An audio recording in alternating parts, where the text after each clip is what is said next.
Welcome back, dear listeners, to another episode of A Nice Cup of History, and the last one before we go on our inaugural History tour to Amsterdam. Amsterdam! We leave in just 2 days' time, and we cannot wait. Not just for us, but we're excited for all the lovely content that we're going to be giving to you, our dear listeners. Make sure you're following at A Cup of History on Facebook, Instagram, Twitter, and TikTok so you don't miss a thing. And I'm just getting that little plug out there now because we go in like 2 days. Well, tomorrow we leave at like midnight, so we're just very excited. Fun times. Yeah, and we say inaugural because we're hoping that we can go to many different places. Yeah. The dream would be being sponsored to go to historical places. If anyone's listening and want to sponsor us to go to any historical places, please get in touch. Our email is cupofhistory@outlook.com. That's cupofhistory@outlook.com. This is just turned into the first 2 minutes just plugging ourselves. Oh, it's going to be fun. Although, to be fair, at this point, like when you're listening to this, we might have already been to Amsterdam, we might not, but we've definitely just survived a ghost hunt in a haunted museum. Oh, yeah. Yesterday. Okay, cool. So, we're excited. But we're not there yet. Now, this week, we're going to be delving into one of the most important medieval battles in English history that ended with the crown changing from red to white. And one of M's historical bays. We have a couple each. Yeah. And this is one of mine. These are people who are just like historical chef kisses. Mm-hmm. Not necessarily for good reasons, but they do give us a lot of interesting facts. Have we done an episode on him? Not yet, no. Have we not? No, we've done an episode on Dickie Boy, but not him. We've done Henry VIII though. My OG historical bay. We've done the Pilgrimage of Grace, but we haven't actually done Henry VIII. Why have we not done either of my bays? I don't know. We sort of covered Henry VIII in our first ever episode. Bit enough more than we can Tudor. Don't judge us when you listen. We were very new. It's rusty. We were very, very new. We were also really nervous, weren't we? We were. We just sat down with a cup of tea and was like, hit record and let's see what happens. So, bit enough more than we can Tudor covered him, and then we did It's All a Bit Pilgrim, about the Pilgrimage of Grace. Because I personally think that's him at his peak of being so good. Yeah, being a political genius. But we also, we haven't actually done an episode dedicated to him. We've done Charles II. We have, okay, but we haven't done him or Edward IV. Wow. Spoilers. And in this week's Ridiculous Death, we look again at why figs are still deathly funny. Like, seriously, why is that a thing? I don't know. I don't know. Since doing this podcast, we've found some really random historical things and facts and stuff. But why? I can't figure it out. Hey. But I have no idea why figs come up so often in Ridiculous Deaths. It's just one of them things. So grab a seat, possibly a drink, possibly a sword, and let's get historical. So, the Battle of Towton, that's what we're talking about today, and it was on the 29th of March, 1461, and was possibly the largest and bloodiest battle ever fought on English soil.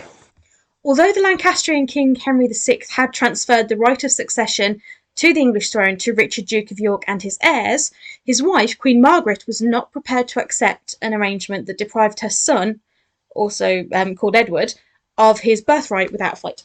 England was effectively a country with two kings, a predicament that could only be settled on the battlefield. So that is just literally the reason the Battle of Towton came, and at that point we had effectively a Yorkist king and a Lancastrian king. So now we're going to set the scene. In 1461. Setting the scene, sending everyone back. I love that you're waving your hands in front of the microphone as if they can see you. Oh, yeah, true. Yeah. 1461. It's beautiful. It's like interpretive dance. I appreciated it. I'm glad. I did it for you, Carrie. Thank you. I appreciate it. In 1461, England was in the 6th year of the Wars of the Roses, a series of civil wars between the houses of York and Lancaster over the English throne. Say Lancaster with less hatred in your voice. Lancaster. You didn't even mean to. You didn't even mean to. I didn't even mean to. I'm a Yorkist supporter. However, my dad's family is from Lancashire, so technically I'm a Lancastrian by blood, but my heart is York. Wow. I know, right? The Lancastrians backed the reigning King of England, Henry VI, a weak and indecisive man who suffered from intermittent bouts of madness. Bit unfortunate. The leader of the Yorkists was initially Richard, Duke of York, who resented the dominance of a small number of aristocrats favoured by the king, principally his close relatives, the Beaufort family. Now that I said with hatred. Fueled by rivalries between influential supporters on both factions, York's attempts to displace Henry's favourites from power led to war. After capturing Henry at the Battle of Northampton in 1460, the Duke, who was of royal blood, issued his claim to the throne. Even York's closest supporters among the nobility were reluctant to usurp the dynasty, king anointed by God and all that. Mm-hmm. The nobles passed by a minority... What? No. The nobles passed by a majority vote the Act of Accord, which ruled that the Duke and his heirs would succeed to the throne upon Henry's death. So it kind of made him his legitimate heirs. Yeah. The Queen of England was Margaret of Anjou, and she refused to accept an arrangement that deprived her son, Edward of Westminster, of his birthright. She had fled to Scotland after the Yorkist victory at Northampton.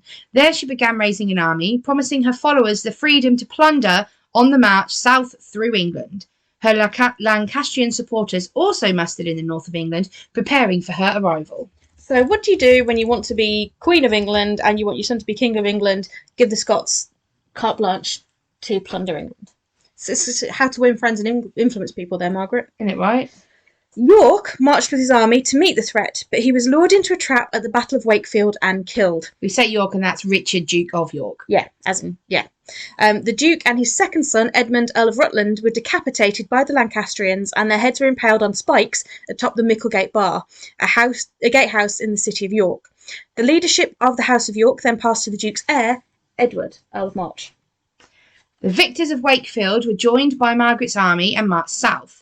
They liberated Henry after defeating the Yorkist army of Richard Neville, Earl of Warwick, or the Kingmaker, in the Second Battle of St Albans, and continued pillaging on their way to London.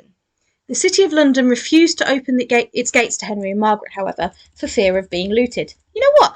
Legitimate concern. Yeah, they'd heard that all these people were coming down from Scotland pillaging and raiding everywhere, and they're like, bitch, please, this is the capital, you ain't coming in.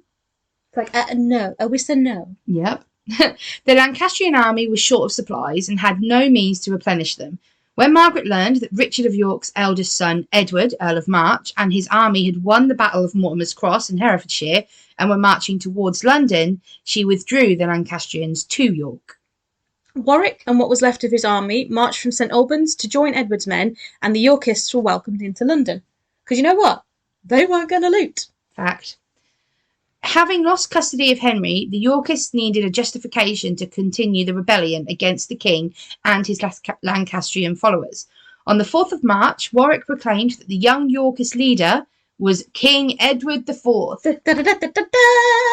The proclamation gained greater acceptance than Richard of York's earlier claim, as several nobles opposed to letting Edward's father ascend the throne and viewed the Lancastrian actions as a betrayal of the legality established the court. Yeah, so basically it wouldn't have been that big a deal for Edward to be crowned if Margaret hadn't had the Scots loot as they went. She shit on everything. She fucked it, really. Yeah, she did. The country now had two kings, a situation that could not be allowed to persist, especially if Edward were to be formally crowned. Edward offered an amnesty to any Lancastrian supporter who renounced Henry. This move was intended to win over the commoners. His offer did not extend to wealthy Lancastrians, mostly all the nobles. The young king summoned and ordered his followers to march towards York to take back his family's city and to depose Henry formally through force of arms. The Yorkist army moved along three routes. Warwick's uncle, Lord Falkenberg, led a group to clear the way to York for the main body, which was led by Edward. The Duke of Norfolk was sent to the east to raise forces and rejoin Edward before the battle. Warwick's group moved to the west of the main body through the Midlands, gathering men as they went. So that's why I'm like Yorkist, because Norfolk was. Yeah. Technically, the Midlands was Lancastrian, but it was like Lancastrian, then Yorkist, then Lancastrian, then Yorkist. It did what the Earl of Warwick did. Mm-hmm. It ended up as Lancastrian, but yeah. Yep. On the 28th of March, the leading elements of the Yorkist army came upon the remains of the crossing in Ferrybridge crossing the River Aire. They were rebuilding the bridge when they were attacked and routed by a band of about 500 Lancastrians led by Lord Clifford. Learning of the encounter, Edward led the main Yorkist army to the bridge and was forced into a grueling battle. Although the Yorkists were superior in numbers, the narrow bridge was a bottleneck, forcing them to confront Clifford's men on equal terms.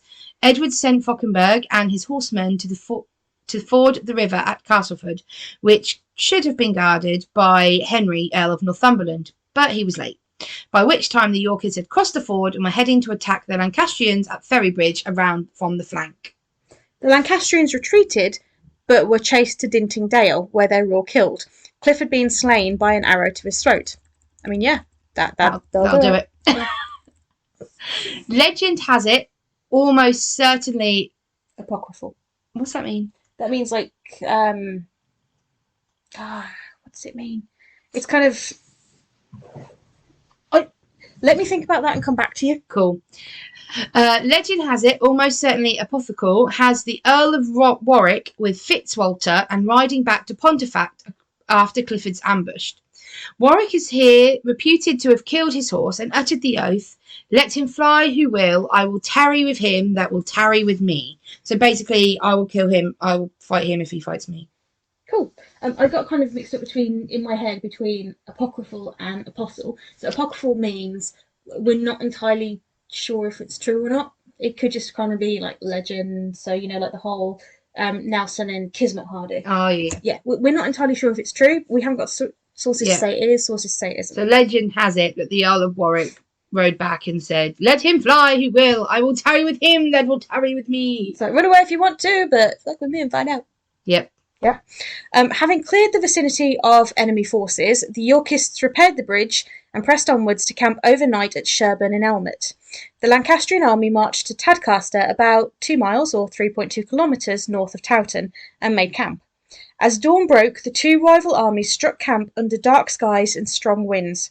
Although it was Palm Sunday, a day of holy significance to Christians, so like the Sunday before Easter, the forces prepared for battle, and a few documents named the engagement of the Battle of Palm Sunday Field, but the name did not gain wide acceptance. Popular opinion favoured naming the battle after the village of Towton because of its proximity and it being the most prominent in the area.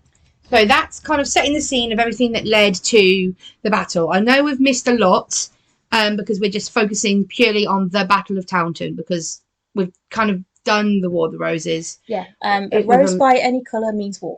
Yep, so we've kind of done a lot of that. So that's why it was kind of a very brief setting the scene and overview of everything that led to the Battle of Towton. Yep. So at this point, we have two kings, Henry and Edward. We have a lot of people in favour, like the commoners in London, specifically in favour of Edward over Henry because of Margaret of Anjou pillaging everything. There's been defeats and wins on both sides. Yeah. And now we're at the Battle of Towton. And Edward has everything to play for because he's just lost his father and brother. And he's just he's been crowned king. So he's got everything to keep and also everything to revenge. He is also very young and very, very fit. Yeah. And this is it's a thing. Yeah. It goes for his favour. So now at the battle itself. The armies gathered at Towton were among the largest at the time, and Edward was able to muster a large army as he marched north. Though the claim that he had as many as 40,000 troops may be an exaggeration, the Lancastrian army was of at least equal number to that of the Yorkists. So they were quite level pegging, really. Yeah. So sometimes it's not always the case, Thermopylae being the exception, but mostly whoever has the most numbers will win. But in this case, they're kind of level, so that sort of evens it out a little bit. Most historians believe that a combined figure of the whole battle was 50 to 65,000, which is between 1% and 2% of the English population at the time.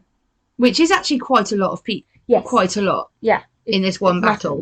And they would have been from concentrated areas as well. So you're talking families in entire, the majority of the male population of certain villages. Yeah. An analysis of 50 skeletons found in a mass grave between 1996 and 2003 showed most of these men were between 24 to 30 years old, and many were veterans of previous engagements because the bodies showed severe injuries to the upper torsos, arms, and skulls were cracked or shattered. One exhumed specimen, known as Towton 25, had the front of his skull bisected. This is where a weapon had slashed across his face, cutting a deep wound that split the bone. The skull was also pierced by another deep wound, horizontal cut from a blade across the back. So he was like, I was about to do a thing. But it's where he had like one at the front, one at the back, down.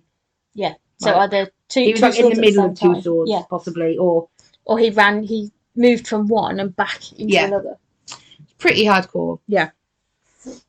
I was actually talking to you. I was watching a documentary on YouTube, and there was they were talking about some of those, and you saw this one guy.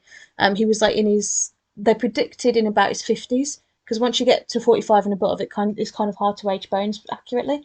So they thought he was in his 50s, and they could actually see like healed sword wounds on the top of his skull and things. And there was another guy who had a healed sword wound on his jaw, and then like in Towton, he actually got a sword wound on the other side of his jaw. Battles were hardcore in medieval times. And there was that one I was telling you about the guy who got the poleaxe to the skull, and it was hit with such force, so in a downward motion, possibly from a horse, hit with such force that his skull actually broke free of his spine, and his spine caused the bottom of his skull to fracture, and the top of his skull, and it went straight through. And it's like that's killing blow. Killing blow. That'll do it. Yeah. There was another one as well. But there was horrible death.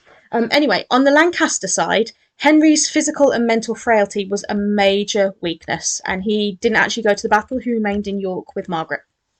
In contrast, the 18-year-old Edward was a tall and imposing sight in armour and led from the front.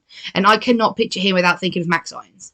Yeah. Like, if you've seen The White Queen, which is a book written by Philippa Gregory, which was turned into a TV series. Yeah. And Edward IV is played by Max Irons. But he had the Plantagenet bloodline, so he was kind of like tall, fair-skinned, bright-eyed, fair-haired, very athletic. Yeah. Yeah. Beautiful man. Definitely a kind of, I guess, quite similar and obviously related to like Henry VIII. Henry VIII was very much Plantagenet in his They were very, because obviously Henry VIII's Henry VIII's mum is Edward IV's daughter. Yeah, so Henry VIII is his Edward grandson. IV is his granddad. Yeah. We just said that the same thing, but different way. Backwards. Yeah. But he would have looked, like, looking at the portraits of him, when you see Henry when he's younger, if you put the portrait of Henry next to a portrait of Edward, and the portraits of Edward are not entirely flattering, to be honest. No. But that's why I picture Max Irons. Very, very similar looking. Yeah. Very similar. Yeah. Henry, 100%, the Plantagenet genes were strong there, including the freaking temper. Mm-hmm. But anyway. Yeah, so Edward's preference for bold offensive tactics determined the Yorkist plan of action for this engagement. His presence and example were crucial to ensuring the Yorkists held together through the long and exhausting struggle. So he was there, picture like Mel Gibson at Braveheart, the one at the front, leading everyone. Edward did that. It was crucial that he did that, so everyone else was like, oh, shit, if our king we've got to do it. Yeah, if he's in it with us, like, no leading from the back. If he's in it with us, we got to fight with him. Mm-hmm. And that's the one thing, it's exhausting. It's hours of just slogging and hacking at each other, and there's mud and blood. And this one was hardcore. Yeah.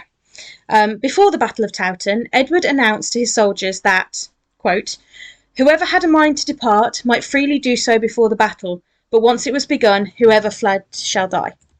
Which is quite nice. He's basically saying, like, if you're too scared, go now, but if you go when we're in the middle of battle, you're a dick. Yeah. Basically, and we will kill you. Yeah. Like,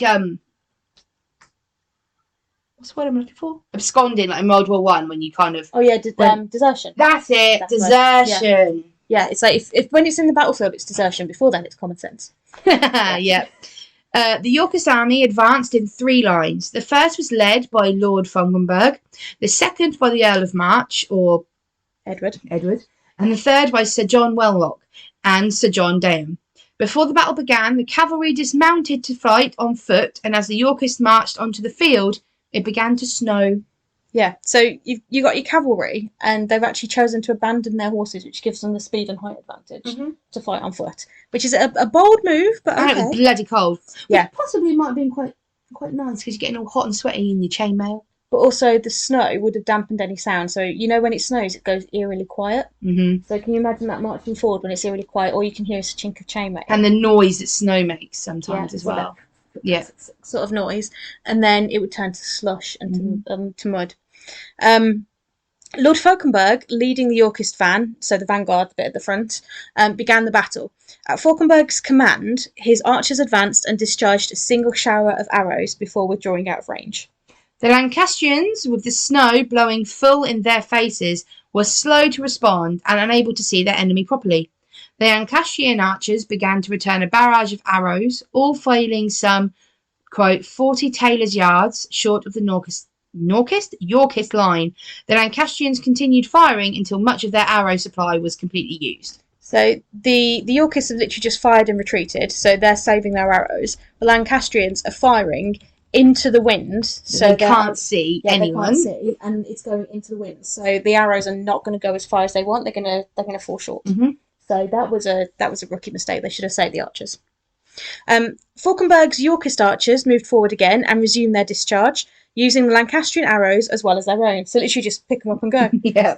However, many of the Lancastrian arrows remained embedded in the ground to cause significant obstruction in the ensuing battle. Or could you imagine running forward and stepping? Yeah. The Lancastrian army was the first to advance, however, descending the incline in front of its position and advancing towards the Yorkists. The two sides clashed and a terrible struggle began. So the Lancastrians actually had the high ground. Mm-hmm. Obi-Wan Kenobi fans, that's important. And yet they gave it up to walk forward into snow. They had the high ground. They fired all of their arrows. They couldn't see anything. Wow. Yeah. Fighting in the snowy fields, the armies dissolved into struggling mobs, hacking at each other as the corpses piled up in the snow. The hard-fought battle lasted 10 hours, from around 10 a.m. to 8 p.m, with neither side giving quarter. The Lancastrian ambush party charged into the Yorkist left wing from Castle Hill Wood. The pressure built on the Yorkist troops with their fewer numbers, and they were driven back. The Earl of March moved from one part of the line to another, encouraging his soldiers and looking anxiously for the Duke of Norfolk and his much-needed Yorkist reinforcements. The tired Lancastrians flung off their helmets and armour to run faster.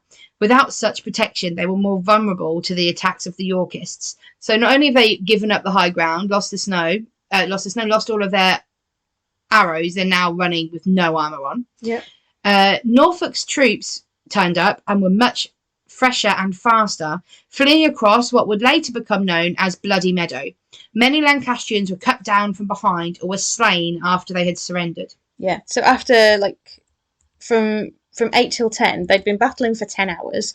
They decided to run. They were cold, they were bloody, they were exhausted, they couldn't see a frickin' thing, and then all of a sudden these fresh new troops turned up. Norfolk turned up and was like, yeah, Norfolk turned up. But also imagine, Edward's men, who were exhausted as well. Thinking they were going to lose and then see all these. Yeah, and they're just like, oh, thank God. Yep. Before the battle, both sides had issued the order to give no quarter. That means no mercy. Mm-hmm. And the Yorkists were in no mood to spare anyone after the long, grueling fight. They were pissed. Yeah. The Lancastrians rallied several times, renewing the slaughter, but finally their troops began to break and made off towards Tadcaster, but were so closely pursued by the Yorkists that many of them broke off to the west and tried to escape across the Cockbeck.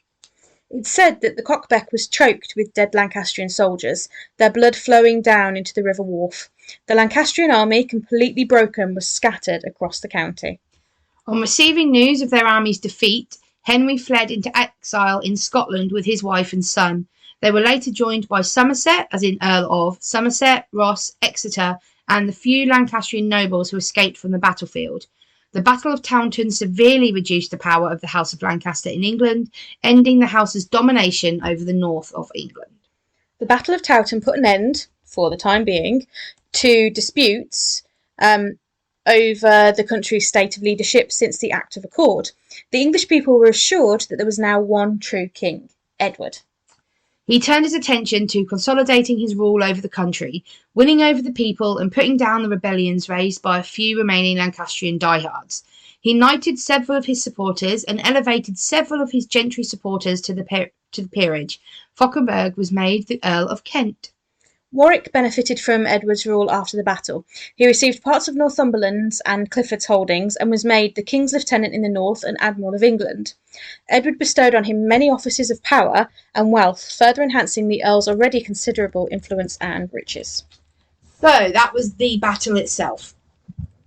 I mean, the podcast was over quickly, but the battle was not. No, 10 hours of fighting. Yeah. That's, to the men who survived, that they must have been, like, the hard of the hardest. Because, like, that's the endurance needed, the skill needed. But also, think of the psychological toll. I mean, we are aware now of PTSD and shell shock because of World War I and II.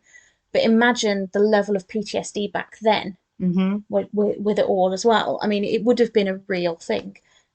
Yeah, and that river you said about the river wall. Cockbeck. And Cockbeck down that was like, Wolf. It bled. Yeah. It was, the river was like, the water was red. Yep. So, that's the battle. So now we're just going to say a little bit more on the casualties. Just to show, because this obviously has gone down as the bloodiest battle. And this is why. Contemporary accounts of the Battle of Towton put the total casualties at between 20 and 40,000 dead on both sides, with possibly 20,000 Lancastrians and 8,000 Yorkists dying in the battle or the pursuit. Towton is given as having the greatest number of dead of any battle fought in Great Britain. A little bit of info I do know from being, I visited York and I actually went to Micklegate Bar. Okay. And in there they've got a skeleton from someone from Battle of Towton. Oh, wow. And one of the things they said in there is that at one point, around about midday, they basically stopped the battle to pile up the dead and clear the battlefield so that they could carry on. Wow. It was that bad. Among the Lancastrian nobility, the Earl of Northumberland died of his wounds. Lords Dacre, Westmoreland, Clifford, Neville, de Morley and Wells were killed. Of the Lancastrian knighthood, Sir Andrew Trollope, Sir Henry Stafford, Sir John Hayton and Sir Richard Percy were killed, among many others. The Lancastrian Earls of Devon and Wiltshire were taken, and both were executed, and Devon's head used to replace that of the Earl of March's father, the Duke of York, on the Mitigate in York. Of the senior Yorkists, Lords Fitzwalter, Sir Richard Jenny and Robert Horne were killed. Lord Scrope of Bolton was severely wounded. So the difference in the nobility killed from the Lancastrian, like, they were obliterated. Yeah. Really. Like, that's why I say, we said in the beginning, it ended from Lancastrian, it went to the Yorkist rule, because of the nobility was gone. Yeah. And only any death is bad, but only 3 of the Yorkist nobles were killed. Although I find it interesting that one of the Yorkists killed was the Lord of Bolton. And Bolton is where my dad's family's from, which is Lancaster. Mm-hmm. So Lancastrian is fighting for York. Naughty. Yeah, mate. So that's the casualties of it. So it was a bad battle. And that's not even talking about like all of the lesser men, the peasants that were killed, like the men army, the militia. We don't know. No. Sadly, we don't know their names. But we did say at the beginning that the amount of people fighting was about 50 to 65,000. Mm-hmm. And possibly 40,000 died. Yeah. So out of the people who fought, possibly only 10 or 20,000 survived. Which is more insane. People died. Yeah. A third of the people fighting died. 2/3 of the people fighting died. So what we were saying earlier about like villages going and families going, wiped out. Yeah, totally. So what legacy then, aside from like the lack of men, did they leave?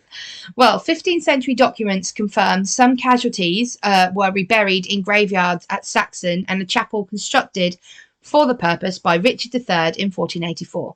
His death at the Battle of Bosworth in 1485 meant that the building was never completed and eventually collapsed. In 1929, stones allegedly from this chapel were used to create the Towton Cross, also known as Lord Darker's Cross, which commemorates those who died in the battle. You'd think that, despite the fact of it being something that Richard started, Henry would have finished it because, like, his mother's second husband, Lord Stafford, died in that battle. Mm-hmm. So you'd think that he would do it, but anyway. Lord Dacre was buried at the Church of All Saints in Saxton, and his tomb was reported in the late 19th century to be well maintained, although several of its panels had weathered away. The tree from which Dacre's killer was supposed to have shot his arrow had been cut down by the late 19th century. In 2010, fragments from what some of the earliest known handguns found in Britain were discovered on the battlefield. You don't think of handguns when you think Wars of the Roses, but it happened. And they're not handguns in the way that we know them. They were like tiny handheld cannons. Yeah. Views of the Wars of the Roses in general, and of the battle as a charnel house, were formed by Shakespeare and endured for centuries. However, at the start of the 21st century, the battle was no longer prominent in the public consciousness. Journalists lamented that people were ignorant of the Battle of Towton and of its significance. According to English Heritage, the battle was of the greatest importance. It was one of the largest, if not the largest, fort in England, and resulted in the replacement of one of the royal dynasty by another. Hill expressed a different opinion. Although impressed with the casualty figures touted by the chroniclers, he believed the battle brought no monumental changes to the lives of the English people. Seriously? Mm-hmm. The Battle of Towton was associated with a tradition previously upheld in the village of Tysoe, Warwickshire. For several centuries, a local farmer had scoured a hill figure, the Red Horse of Tysoe, each year as part of the terms of his land tenancy. Although the origins of the tradition have never been conclusively identified, it was locally claimed this was done to commemorate the Earl of Warwick's inspirational deed of slaying his horse to show his resolve to stand and fight with the common soldiers. The tradition died in 1798 when the Enclosure Acts implemented by the English government redesigned the common land on which the equine figure was located on as private property. The scoring was revived during the early 20th century but has since stopped. So it was finished because they decided to give that as private property to somebody. Yep. Great. So that's the Battle of Towton. What do you think of its significance? I think it's incredibly important because it essentially, whilst there were some odd skirmishes, it ended that segment of the Wars of the Roses and carried on for a little bit. And I don't think that we are taught enough about the Wars of the Roses and the English Civil War in schools. No. Like, aside from obviously the Battle of Towton and Battle of Bosworth, can you name for me one other battle from the Wars of the Roses? No, at school we were told the Battle of Bosworth because we're in our school. I don't know about you, but I feel in England, from other people I've spoken to, we are heavily taught the Tudors. Yes. Heavily taught the Tudors. And the only reason we know about the Battle of Bosworth is because Henry VII beat Richard III. Yeah. And we do the Princess in the Tower. That's like 2 weeks worth. And it's actually really cool how my history teacher did it as we got evidence packs of all the different people and we had to read through and do like a who did it kind of thing. It was really fun. We didn't get that. We just got told, oh yeah, there was this guy, Richard III, killed his nephews, fought the Battle of Bosworth, crown fell off, went in a hedge, Henry VII found it, yay, Tudors! No, we didn't know about the crown thing. I think that might have been just like a little tidbit. Yeah. But no, I didn't know about Towton. Yeah, I didn't massively know about it until I started to research it. And it's one of those ones, it is the bloodiest battle on English soil. Yeah. It's like the biggest one. It's the most traumatic. It was one of the most influential. It needed to be taught about. Yeah, and it hasn't been, obviously, and it probably won't be beaten as in the biggest and bloodiest battle because... I hope not. Because it's actually, when it comes to fighting the British, it never really happens here unless it's between each other. Because we're surrounded by water. We're being quite, not lucky, but we go to the battles. Like World War I, we went to France. Water and World weather. War II, we went to Germany. You know what I mean? It's only for conquered. And people don't come here, Yeah. really. I mean, they haven't since the Saxon But it's era. the civil wars that fuck us over. We like to fight amongst ourselves. Yeah, we kind of do that. Or amongst people that are kind of like us, like the Vikings when they came over. And it's like, you actually really like us? But okay, cool. Yeah, we don't like ourselves, apparently. No. But no, I think it's got massive significance because it kind of, not that it ended the Wars of the Roses, but it was the last time the Yorkists had the crown. It ended the War of the Roses and the Yorkists got it until the Tudors happened. Yeah. Like the Plantagenets were like the Wars of the Roses. I would say this was the last battle of the War of the Roses because I feel, personally, the Battle of Bosworth, I wouldn't count that as a War of the Roses. I'd count that as a Henry against Richard, and it became the Tudors. Yeah. Because it started a new dynasty. This didn't start a new dynasty per se. At that point, it was Plantagenets against Tudors, because from that point, they were no longer Lancastrian or Yorkists, they were Tudors. Exactly. But this happened at the Tudors with the Red Rose. You had the other little skirmishes like Tewkesbury and Barnet and things like that afterwards, but they were more for There were Wars of the Roses, but they were they weren't Henry versus Edward. No. They were kind of internal. Yeah. George got involved. And it was then people pissed at Edward being king. It wasn't. Yeah. It wasn't like a battle for who was going to be king, either Henry or Edward. It was more people wanting it not to be Edward rather than it be someone else. Because let's face it, even though we had Tewkesbury, there was no way was Warwick going to allow Edward, like the Prince of Wales, Edward, to be king. He would have put George on the throne. He would have found a way for Edward to mysteriously die in battle. Yeah. Because that's the kind of person Warwick was. He made kings, and that's because he killed everyone else. Yep. He got his own way until he didn't. Yep. I really urge you to watch The White Queen. Honestly, it's so good. We've watched it a few times. It's good and it's well cast. But I feel like I want to rewatch it again. Yeah. Yeah, it was good. Good. Yeah. So, that was it for Battle of Towton. Yeah. Did you learn stuff, Carrie? I did learn some things. Yay. Did you? I did. I researched this one. This was mine to research. So. It was very well researched. I like all the figures. Very detailed. Thank you. I think you need figures sometimes. You can say, oh my God, so many people died. But then you're like, no, 40,000 people died. And it's like... But you still can't fathom it. But you also are aware that's a lot. Mm-hmm. Yeah, like when I went on a history tour with my cadets to Ypres, like battlefield tour for World War One, and we stood and there was just names of people who died and their bodies were never recovered. Yeah. Written on this I can't remember what it's called. It's really bad of me. But the amount of names written was more than the amount of people that live in King's Lynn. That's insane. Yeah, and until you're standing and you're looking around and you're like, fuck, honestly, the amount of names written here is more than the entire town. It's everyone in my entire town dying and not knowing where their bodies are. Ooh. Numbers, like, you need to... there's no gravitas in the future. No. If you just say, oh, it was a big battle, loads of people died. Loads could be 10. Well, if you put it into context, like, there was about 65,000 people in total from both sides fighting this. That is 2/3 of the capacity of Old Trafford Football Ground. Wow. So if you then take out about half to 3/4 of Old Trafford, if you just fill that, if you just picture Old Trafford, and other football stadiums are available, but if you fill that 3/4 full, all of that is how many died. That's crazy. It's insane. Yeah. Redonkulous. Speaking of redonkulous, we're going to move on to our next couple of segments. Yeah. A random fact or ridiculous death. Yes. Shall we do ridiculous death first? Okay. Mix it up to last week. Yeah, let's mix it up. The last episode we did your random fact first. Let's end on your random fact. Let's mix it up a bit. Yeah. I'm so glad I got that right. Okay. Ridiculous death. Whose ridiculous death is this week, Carrie? This week we have Martin of Aragon. Nice. Born on the 29th of July, 1356, and died on the 31st of May, 1410. Also known as Martin the Elder and Martin the Ecclesiastic. Cool. He was King of Aragon, Valencia, Sardinia, and Corsica, so he was a busy fella. Busy dude. His reign began on the 19th of May, 1396, and ended abruptly just over 14 years later when, after a large feast where he consumed an entire goose... That's a lot of meat. That's a lot of poultry. His favourite jester, Borra, entered his bedchamber. No.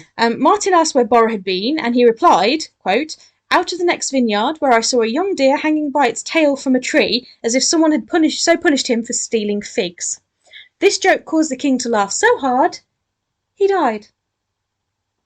I don't get the joke. It's like, oh, I was walking past and I saw a deer hanging from the tree. It's like, oh, someone's punished him for stealing. But you can't steal, because he's a deer. Hey. But it's stealing figs. Why are figs so funny? Yeah, the reason I think it was Chrysippus, the ancient Greek, who laughed at a joke about a drunk donkey, and was like, oh, someone should give him a fig, and then he laughed himself to death. So, yeah, figs are so hilarious to some people that they die, so don't laugh at a fig. Yeah, don't give a fig. Yes, do not give a fig. Do not give a fig. Wow. Oh, people need to stop dying of laughing at figs. I mean, at least you're going happy. Oh, yeah. I don't know. Maybe it was the delivery. Maybe. It was his favourite jester, so maybe he had, like, a way of saying things. It just tickled this Martin of Aragon. And maybe he just kind of like pretended to be the deer. Just kind of like, oh, I'm still the fig.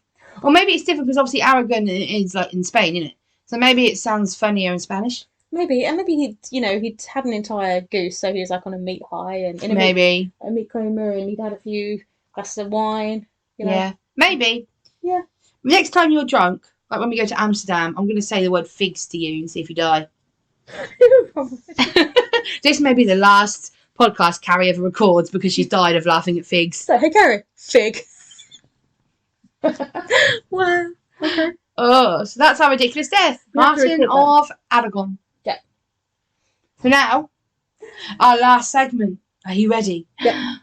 Carrie's random fact. So keeping it in with the sort of era, so 13 to 1400s, 9th of January 1493, Christopher Columbus, explorer, sailing along when he alleged to spot 3 mermaids swimming just away from the ship. And he commented that they were not half as beautiful as they had been painted. That's 'cause, Chris, you were looking at manatees. Carrie's random fact. So, ooh, I just mermaids are looking a bit fat and horse-like. So that is a manatee. Wow. I can't even. Yeah. Well, listeners, thank you for listening. Yep. Thank you for listening. Thank you for joining us on this foray into a battle. Foray into a foray. Yeah. Yeah. Thank you for joining us. And we hope you learned something. Definitely. And don't forget, if you have any requests for when we get back, then go to our socials. Definitely. Or email us. Yes. I've said all of the handles at the beginning. I'm not going to bombard you again. But yeah, the next few episodes are probably going to be about the things that we do and see in Amsterdam.